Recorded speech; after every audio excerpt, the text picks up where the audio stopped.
Hola, ¿qué tal? Saludos cordiales aquí en TV Senado, una nueva edición de Profundidad de Campos, esta vez para conversar con María Isabel Allende Bussi, senadora de la República. ¿Cómo está, senadora? Hola, don Sergio. A mí casi nadie me dice María Isabel, así que casi me desconocí. ¿De quién están hablando? Dijo usted. ¿Y con quién está hablando? Y yo soy Isabel. Bueno, yo diría que este siglo XXI es un siglo eh, propio de las mujeres, ¿ah? Con mucha fuerza.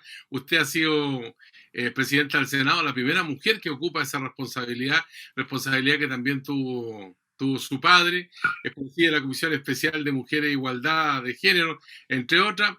Y además tenemos en este momento varias candidatas presidenciales que quieren llegar al palacio donde tanto se sufre, como decía don Arturo Alessandri Palma, ¿no? Exacto, por lo menos vislumbramos dos candidatas, así que presidenciales, pero no solo eso, sino que también vamos a tener un proceso constituyente paritario, algo inédito en el mundo. Y eso fue gracias a la movilización de mujeres. Para decirlo en síntesis, Sergio, yo creo que no existe ninguna política pública que tenga legitimidad si hoy día no tiene enfoque de género. Así para decirlo súper apretado. Yo creo que hoy día ya no es posible ignorar, digamos, la mirada de género y lo que significa la presencia de las mujeres a través de sus distintos movimientos, en distintas olas, en distintas etapas. Y creo que eso ha sido extremadamente importante. Ahora, hemos tenido en Chile también la primera mujer presidenta de la República, Michelle Bachelet, que ahora ocupa un alto cargo en Naciones Unidas. Exactamente, la alta comisionada para las Naciones Unidas en Derechos Humanos, así que, y ella fue la primera mujer presidenta de Chile, lo que marcó todo un sentimiento en muchas mujeres jóvenes, que era muy bonito, chiquillas, adolescentes, que se ponían la banda porque ya sintieron que por qué no. Ya habíamos roto con esto de que nunca había sido presidenta una mujer y por lo tanto a partir de aquello ya se abrió definitivamente. Algo parecido nos pasó cuando Adriana Muñoz fue la primera presidenta de la Cámara de Diputados, yo fui la segunda y después me tocó a mí ser la primera presidenta del Senado y uno siente que va abriendo espacios. Y eso es súper potente. En el Senado hemos tenido en el último tiempo dos presidentas en forma sucesiva, ¿no? Exactamente. Y esperamos que no sea las últimas, así que esperamos a futuro seguir con esta muy buena, una muy buena práctica de que ya se abrió definitivamente. ¿Cómo se resuelve la ecuación de los partidos de oposición en función de la carrera por el sillón de la moneda? Porque la democracia cristiana tiene una candidata que está a la espera de la Junta Nacional de ese partido. El Partido Socialista tiene candidata junto con el PPD y otros partidos políticos también de la oposición, como los radicales, que también forman parte de la coalición. Eh, ¿Usted piensa que eso significa un hándicap a favor? Yo pienso que el mejor instrumento es una primaria convencional, ya que no tuvimos oportunidad de hacer una primaria legal como era el deseo. Además que siempre el Partido Socialista ha postulado y siempre lo dijo, y fue muy perseverante en esto de decir, ojalá la primaria más amplia, desde la DC al PC. Bueno, aquello, como ya sabemos, en la historia pasada no se logró, y hoy día lo que se nos abre, y no es el sentimiento que tenemos, es la necesidad de una primaria convencional. Por cierto, en estas horas lo importante va a ser la elección, la segunda vuelta de los gobernadores regionales, pero pasado aquello, la Junta Nacional de la Democracia Cristiana tendrá que definir su candidatura y lo más probable digo yo, es un tema que lo resuelven ellos, por supuesto, pero lo más probable es que sea Yana Proboste, y si es así, lo que creo que correspondería entonces hacer esta primaria convencional, que no tiene las características, ya sabemos, de una primaria organizada, fiscalizada y financiada por el CERVEL, pero que es muy importante que ojalá concite la mayor participación posible, porque a nosotros nos interesa que las decisiones sean tomadas democráticamente y nos interesa además llegar con candidaturas que de verdad tengan la potencia para poder estar en la primera vuelta y, por cierto, el resultado definitivo que nosotros esperamos. Lo que deseamos nosotros es que la centroizquierda sea capaz de liderar esa opción presidencial y, por lo tanto, no permitir un segundo gobierno de derecha, que yo creo que en esta pandemia, que ha sido muy, muy dramática en todos sus números sanitarios, económicos, sociales, en fin, no sigamos con la mirada y la forma en que ha respondido, digamos, en general este gobierno y la derecha. Yo creo que no ha sido la más adecuada, no solo eso, sino que hemos tenido que lamentar lo que ya sabemos, los números que hoy día nos acompañan, que son muy dramáticos, sobre 30.000 muertos, más todo lo que ha significado prácticamente 2 millones de personas perdieron el trabajo, la misma ingresos, en fin, todo esto por supuesto, decisiones que llegaron en su momento tardías y no fueron suficientes. Por suerte hoy día se vislumbra un cambio, pero esto ha sido lento, una verdadera agonía durante casi 15 meses. Ahora, en su momento el Partido Socialista, en esta coyuntura presidencial, fue a donde el Partido Comunista y el Frente Amplio para hacer una primaria acompañado por el PPD, pero eso generó todo un revuelo, hay una serie de hechos que la opinión pública conoce, y finalmente esa posibilidad quedó descartada. Pero al mismo tiempo, el Partido Socialista vuelve ahora para encontrarse con la democracia cristiana, los radicales y todo eso, y eso ha generado otro revuelo. ¿Cómo lo ve usted en cuanto a la actitud del Partido Socialista? ¿Usted considera que era adecuado que hiciera lo que hizo primero y lo que está haciendo ahora? Mire, como le dije, Sergio, nosotros siempre, como partido, siempre dijimos que tenía que ser una primaria y en lo posible desde la DC al PC. Nunca quisimos y nunca planteamos un veto, al contrario, siempre hicimos llamados y siempre nos asignamos incluso un cierto rol articulador. Casi todas las reuniones se han hecho en la sede del Partido Socialista porque siempre nos prestamos para esta opción de decir primaria amplia con todos. Ahora, lo que ya pasó es historia bastante conocida, fue un impasse duro. Yo no quisiera quedarme en esos detalles, pero fue extremadamente duro porque efectivamente hubo veto. Ahora, no fue tan sencillo. La democracia cristiana, después de los resultados de las elecciones, que son interesantes de analizar y reflexionar más profundamente, pero claramente allí hubo una merma para los partidos tradicionales potente. Y la democracia cristiana tuvo una crisis muy fuerte.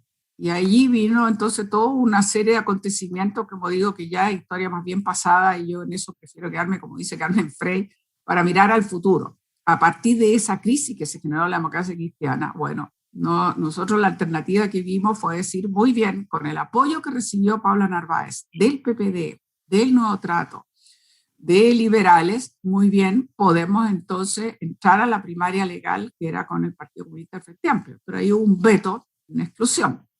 Ya, como digo, esta historia es pasada y hoy día que se abre, bueno, ya hay una primaria legal donde estarán Jadwe y Boric, y los candidatos del Chile Vamos por la derecha, y en el caso nuestro, la alternativa que vemos, viable, necesaria, importante, es una vez definido por el Consejo Nacional de Democracia Cristiana, seremos respetuosos de la decisión que ellos tomen, creemos que lo más viable entonces es una primaria convencional. Ahora, es evidente que por todos los estudios que se han hecho, la información que se conoce, Narváez marca muy poco. ¿Qué hacer en ese caso? ¿O usted piensa que está todo perdido o piensa que hay posibilidades todavía? No creo que esté todo perdido. Sabemos que está difícil, sabemos que no ha crecido la encuesta, nadie ignora aquello, pero yo creo que si hay algo que caracteriza este tiempo, Sergio, es como dicen los analistas electorales, está todo muy líquido.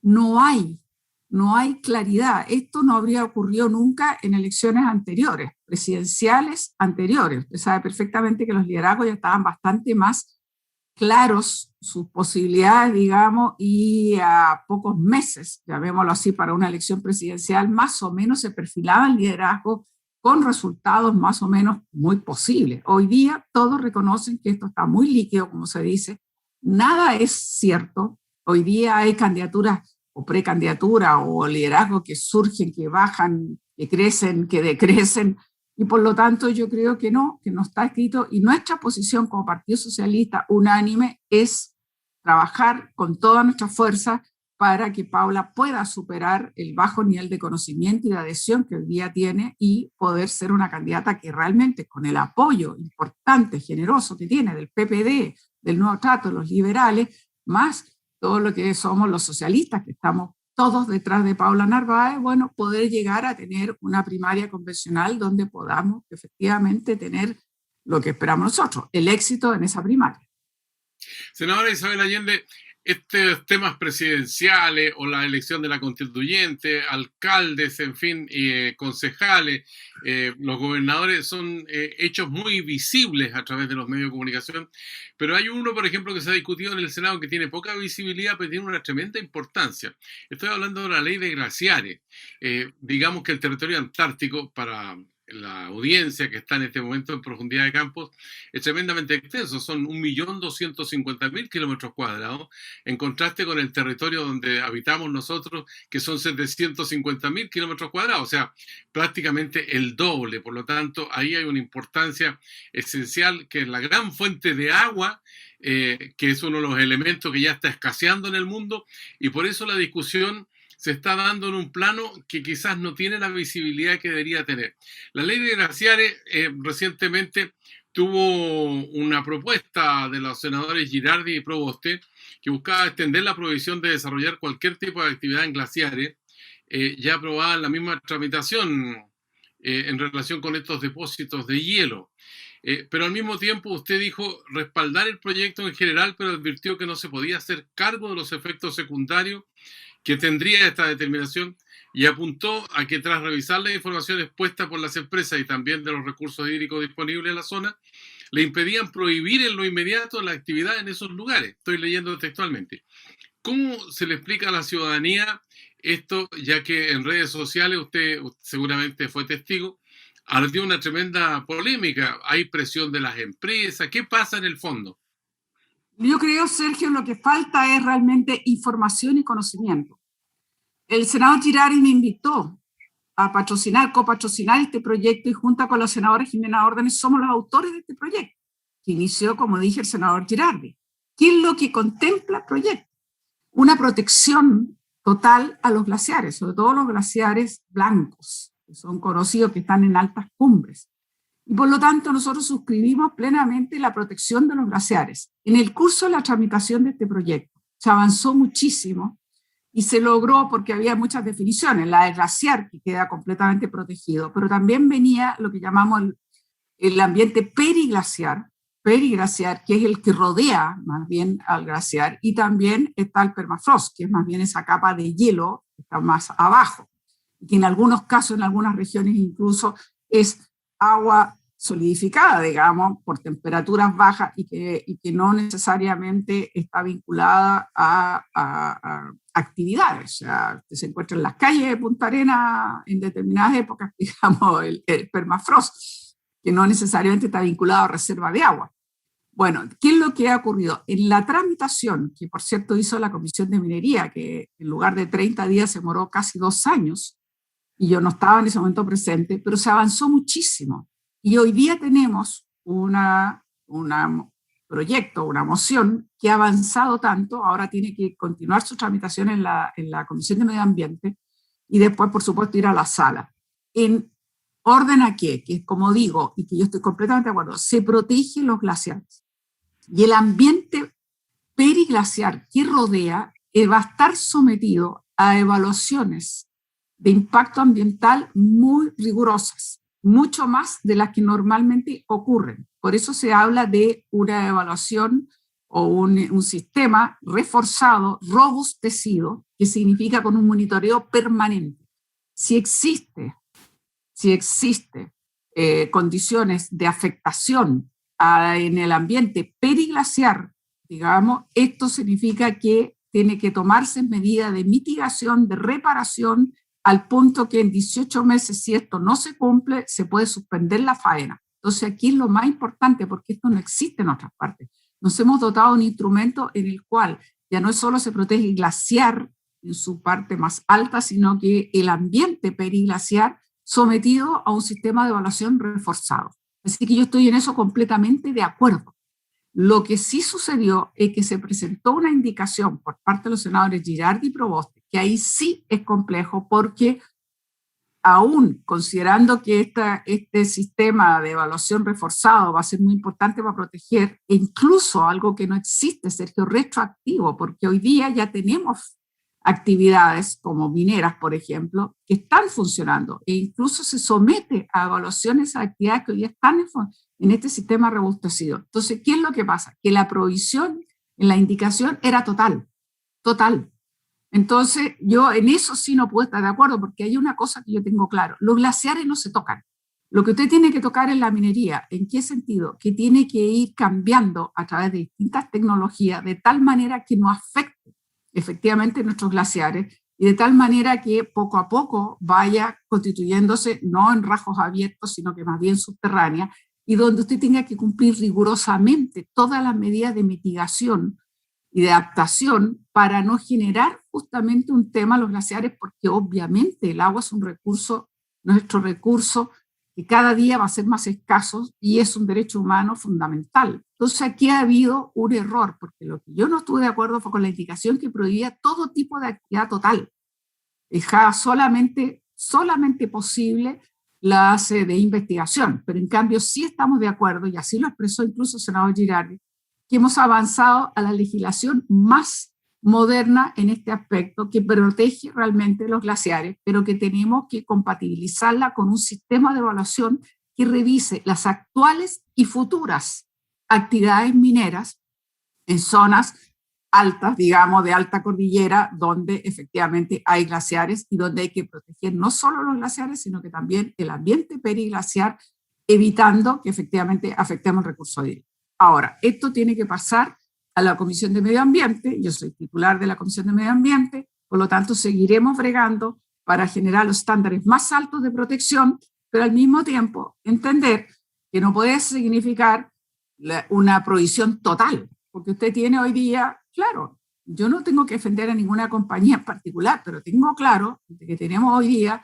en el caso de la región de Valparaíso, la situación de la división andina, que genera muchos puestos, pero es más que eso. Andina, con Anglo América, es una sola cuenca, Sergio, y sería bueno saber qué significa quizás el potencial más alto que tiene Chile en reserva.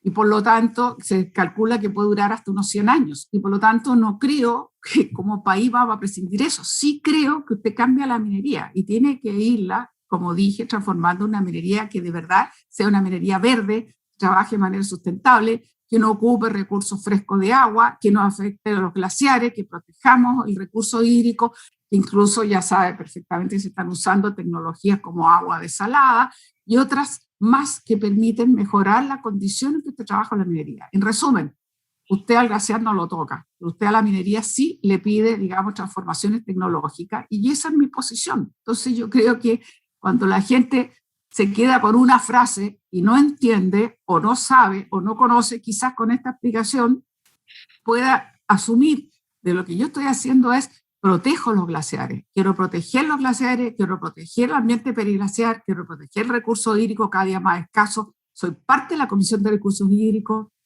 presenté una reforma constitucional que fue rechazada porque 24 senadores de oposición votamos a favor para declarar el agua un derecho humano, un bien nacional de uso público que debe estar garantizado por el Estado y que se considere un derecho humano y que la gente tenga la posibilidad de un recurso de protección si no accede a aquello. ¿Y sabe qué? Fue rechazado porque 12 senadores de la derecha se opusieron. Por lo tanto, a mí nadie me va a venir a decir que yo no he querido proteger el recurso hídrico, sino que el tema es que uno tiene que buscar la forma en que la minería como país sea una minería verde, sustentable, que proteja nuestros glaciares, que son reservas de agua. Senadora Isabel Allende, bueno, estamos en esta conversación aquí en el canal del Senado en Profundidad de Campos y en condiciones bien complejas porque lo hacemos vía Zoom. Sí. Y resulta una ventaja porque no hay que trasladarse físicamente, pero al mismo tiempo el contacto personal se pierde.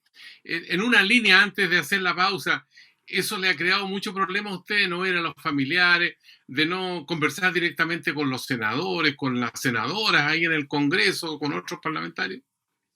Sí, Sergio, en una línea uno echa de menos el abrazarse, el tocarse, el verse con mucho más seguido con los familiares. Excepcionalmente uno los ve, yo trato de ver sobre todo a mi hija, digamos, a mi nieta, pero es ocasional y con las debidas distancias, etcétera. Por supuesto que se echa de menos. Pero sí tenemos que reconocer que somos privilegiados, comillas. Hemos podido trabajar, yo no he faltado nunca una sesión, aunque las haga por Zoom. Entonces uno puede seguir cumpliendo con sus responsabilidades y lo hace, por supuesto, telemáticamente. Hagamos una pausa aquí en Para los Profundidad. senadores, sí. ¿Qué les parece?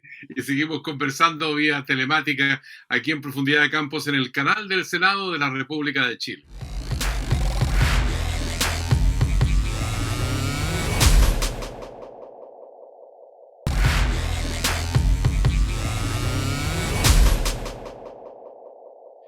Ya estamos de vuelta aquí en TV Senado en Profundidad de Campos para seguir conversando con la senadora Isabel Allende.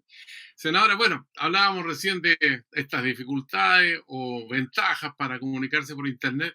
Yo quiero preguntarle si usted se ha comunicado con el nuevo gobernador elegido por la región de Valparaíso, su región, ha conversado con él, usted sabe cuál es el perfil que tiene. ¿Cómo lo ve usted en esa responsabilidad? No, todavía no he tenido una conversación directa con él, pero lo conozco bastante porque Rodrigo Undaca fue muchas veces a nuestra Comisión de Recursos Hídricos, justamente defendiendo el agua y justamente defendiendo, cosa que estoy completamente de acuerdo, y en eso coincidimos totalmente, de que el actual modelo de agua, de este mercado de agua, hace que no todo el mundo tenga acceso. Por eso yo presenté esa reforma constitucional, porque me parece que como país no es posible que no seamos capaces de garantizarle a todos y cada uno de los seres humanos que habitamos nuestro país llamado Chile, no tengamos acceso al agua potable y que yo tenga como 700.000 personas que hoy día se abastecen con camiones aljibe. Me parece que es de una injusticia absolutamente que atenta contra el derecho humano esencial. Entonces, él fue por lo menos 2 o 3 veces a nuestra Comisión de Recursos Hídricos, y que lo conozco bien, sé su posición respecto al agua, sé su posición de protección del medio ambiente, conozco perfectamente, y muchas de las cosas que él plantea yo lo comparto. El actual modelo de agua, estos derechos de aprovechamiento que se entregaron a partir del año 80, que ha significado que hay gente que los tiene, son verdaderas propiedades privadas, en el sentido que los pueden vender, heredar, en fin, creo que ha concentrado en una parte importante estos derechos y ha impedido que haya otros que no tienen acceso al agua, que además existen algunos casos, como en el Valle de Aconcagua, una concentración de ciertos cultivos, como los paltos, por ejemplo, que son de uso muy intensivo del agua, que estamos de acuerdo que es muy importante desarrollar agricultura, alimentación, todo lo que usted quiera, pero también tiene que ser de una manera en la cual no puede significar que usted deje sin agua a personas y a familias que están al lado. Yo lo he visto en mi región. Nosotros estamos allí, imagínense, uno va a cualquiera de estos valles y se queda francamente un poco alucinada de ver cerros completamente que le quitan toda la vegetación natural que tenía esclerófila, y usted lo que lo convierte ahora son absolutamente cerros completamente cultivados con paltos que se ven desde el punto de vista estético muy bonito, pero significa un uso muy, muy intensivo de agua y no nos parece. Entonces yo creo que Rodrigo Mundaca en eso hace muchos años que viene defendiendo y tiene razón. Ahora, su condición de gobernador le va a tener que hacer mirar muchas otras cosas. O sea, tenemos que ver la región completa en sus 38 comunas y con sus distintas diversidades. Usted comprende que la región de Valparaíso incluye desde el archipiélago Juan Fernández a Rapa Nui, a pasando por esta realidad al interior de Aconcagua, por ejemplo, que poco tiene que ver con el litoral. Son realidades muy diferentes. Sí, pues tenemos varios temas, así que me gustaría que pudiéramos avanzar, porque otro que tiene poca visibilidad, digamos, para el común de los ciudadanos, es el que dice relación con el royalty minero. Aumentar el royalty o fijar un royalty significa que muchas empresas se van a ir del país que están explotando la minería, es lo que yo he escuchado. Por otra parte, el precio del cobre, que está en un nivel que podría llegar hasta los $5 la libra de metal rojo, que serviría para financiar el tremendo gasto social con las consecuencias económicas graves para la clase media, los sectores más pobres de la población. Lo ha dicho el ministro de Hacienda, que la recaudación podría llegar a los 10.000 millones de dólares, y eso se podría destinar precisamente a gasto social. Así que, ¿cuál es su punto de vista con respecto al royalty minero, especialmente en el caso del cobre? ¿Y qué pasa con el litio, que hace rato se habla poco? Bueno, para empezar, yo estoy de acuerdo con el royalty. Creo que es indispensable que un país proteja sus riquezas, y creo que es indispensable que nosotros estamos entregando en concesiones para su explotación recursos naturales que no son recursos que no son renovables y que en algún momento de la vida estos van disminuyendo, van bajando su ley y van disminuyendo. Y eso hace que uno tenga cada día que explotar más para lograr obtener más o menos lo mismo que sacaba antes.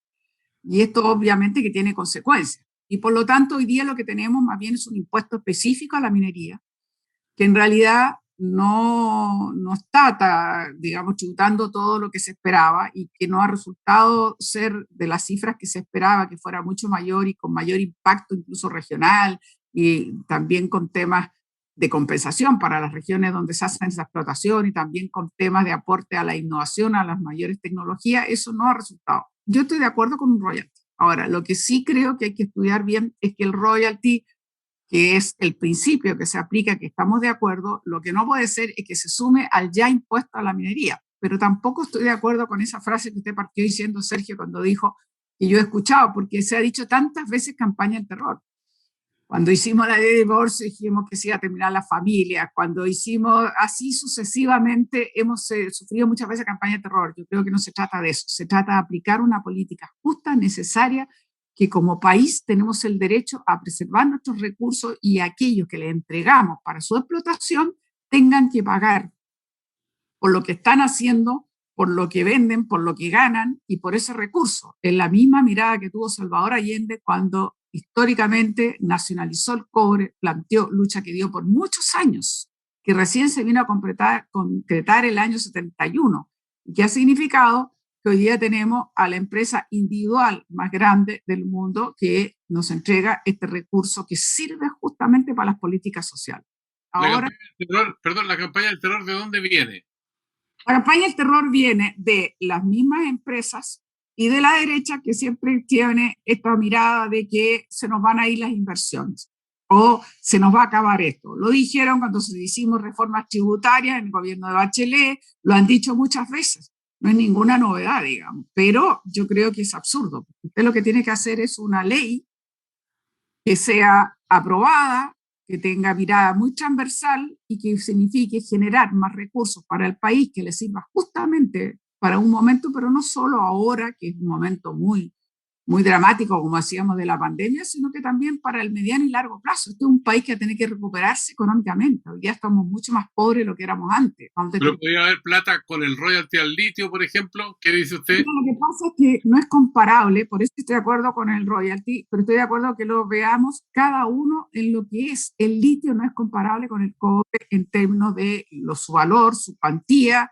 Es una tremenda herramienta. Yo fui una de las que más propuso que siguiéramos teniendo al litio como un recurso nacional estratégico, que solamente pudiese el Estado tener esta visión sobre el litio y que nosotros además revisáramos lo que habían sido los contratos hasta ahora de arrendamiento, porque nos parecía de explotación, que habían quedado muy insuficientes, y me pareció bien lo que finalmente logró sacar en su época, que fue en el gobierno de Bachelet, cuando se logró avanzar en estos acuerdos, digamos, que tenían que favorecer a Chile. Ahora, no se están cumpliendo del todo, eso habrá que revisarlo y verlo bien. El litio es una tremenda oportunidad, porque cada día estamos avanzando, afortunadamente, en la electromovilidad, Sergio. Nosotros tenemos que mirar los desarrollos sustentables y sostenibles.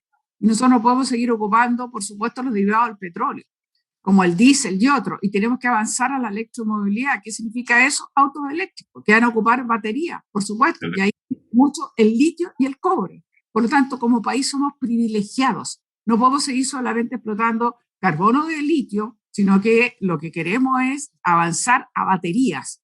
Y eso era el proyecto que se hizo en el gobierno de Bachelet, el acuerdo final que se llegó cuando se entabló la controversia con Sokimich, y en fin, para poder generar mayor recurso. Nosotros no podemos solamente explotar el carbono del litio, nosotros lo que queremos, como dije, es añadir a las baterías, que va a ser el mañana. Hoy se ocupan en los celulares, en los computadores, mucho más en los autos eléctricos, que además cada día van a ir avanzando más. Ya ve que ahora Europa está diciendo, para el año 50, 2050, no puede haber automóviles que estén usando diésel, ni benzina o gasolina, como le dicen. Simplemente tendrán que ser autos con electromovilidad, lo cual me parece muy potente y nos da una tremenda oportunidad como país. Senadora Isabel Allende, estamos en lo que estamos, con una asamblea constituyente, con cambios fundamentales que hubo en la Constitución en relación con los recursos para las personas con menos ingresos, retiro del 10%, en fin, todo un revuelo que se provocó. Pero esto viene del estallido social, con millones de personas marchando en el país, protestando, reclamando, en fin, el movimiento de las mujeres en Valparaíso, de las tesis, por ejemplo, o la movilización de los jóvenes, todo un fenómeno, digamos, que cambió la cara del país según lo que nos observan desde afuera. Pero hubo también capítulos de mucha violencia, quema de estaciones del metro, de comercios pequeños y todo eso, y hay personas que están detenidas hoy día y se está propiciando un indulto a los presos de la revuelta. ¿Usted comparte ese indulto o no lo comparte? Mire, yo suscribí el proyecto que presentó el senador Latorre, porque me pareció que efectivamente, políticamente hablando, tal como usted ha descrito la situación del estallido, no lo tenemos que repetir, usted lo hizo una buena descripción, Sergio, de que aquí hubo un estallido, y los estallidos obviamente que tienen acciones algunas que son, que se ven violentas, digamos, incendios, estaciones de metro, quema, digamos, de supermercados, etcétera, etcétera, etcétera. Por supuesto, eso también ocurrió. Pero lo que hubo detrás de este estallido es una ciudadanía que se cansó del maltrato, del abuso, la desigualdad, de la falta de acceso a servicios en condiciones de calidad, de que este país todo, si tú tienes el dinero, paga, digamos, y accede a mejores calidades de servicio, educación, salud, etcétera, etcétera, etcétera. Bueno, eso estalló. Eso es real. Ahora, nosotros, ¿por qué suscribimos este proyecto? Que yo creo que hay que absolutamente mejorarlo porque tal como está redactado no es un buen proyecto. Pero ¿por qué lo suscribimos? Lo suscribimos porque creemos que había que llamar políticamente la atención que efectivamente ha habido detenciones preventivas que, aunque algunos partieron diciendo que eran 800 casos, ahora nos dicen que es 125, otros dicen que sea 25. Mire, no sé si son 25 o 300 o 125, pero lo que sé es que usted no puede tener detenido a jóvenes que estuvieron manifestándose durante el estallido, en algunos casos claramente con atentados a propiedades, como ya hemos dicho, como supermercado, como, en fin, comercio, o hasta iglesias, etcétera. Usted no puede tener detenido más de un año y tanto sin un juicio justo y una condena clara que tiene que establecerla los tribunales de justicia. Entonces lo hicimos con el propósito y creo que ese propósito se está logrando en la medida que ha llamado la atención, en la medida que obliga a la autoridad a comenzar a estudiar y afortunadamente esto pasó ya a la Comisión de Seguridad, porque primero fue en Derecho Humano, que se aprobó en general, pasó a la Comisión de Seguridad, también se aprobó en general, tiene que ir a Constitución y ahí en Constitución se podrá entrar en los detalles, la diferencia entre un indulto, una amnistía, qué cosas deja fuera y qué cosas incluye, porque obviamente usted tiene que dejar afuera algún elemento que puedan significar homicidio u otras cosas muy graves, que es distinto al atentado contra ciertas propiedades que sí, está mal, pero eso tiene que tener una condena, pero una condena proporcional al daño, pero no esto que usted tenga detenido a personas, aunque sean, como dije, aunque sean 12, usted no lo puede tener detenido un año y tanto sin juicio justo. Senadora Isabel Allende, este famoso acuerdo de los mínimos comunes ha sido como un parto de los montes, esta propuesta que elaboró la oposición en el Senado, pero que después de la discusión en el Congreso, incluso muchos de los aspectos contó con los votos de la derecha. Se han dado pasos sustanciales en ese sentido, en el caso de las pequeñas y medianas empresas, el ingreso familiar de emergencia, la extensión del postnatal, en fin, que aún haga cosas como el ingreso mínimo. ¿Usted tiene alguna cifra que le parezca que es la adecuada para el ingreso mínimo que se fije a través de la ley?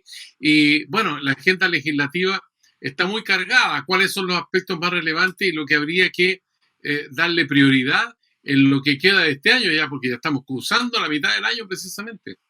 Efectivamente, la mesa del Senado, encabezada por Yanna Proboste, todos los senadores de la oposición nos juntamos, trabajamos con asesores, con técnicos, e hicimos unas propuestas que fueron muy precisas, estudiadas al gobierno.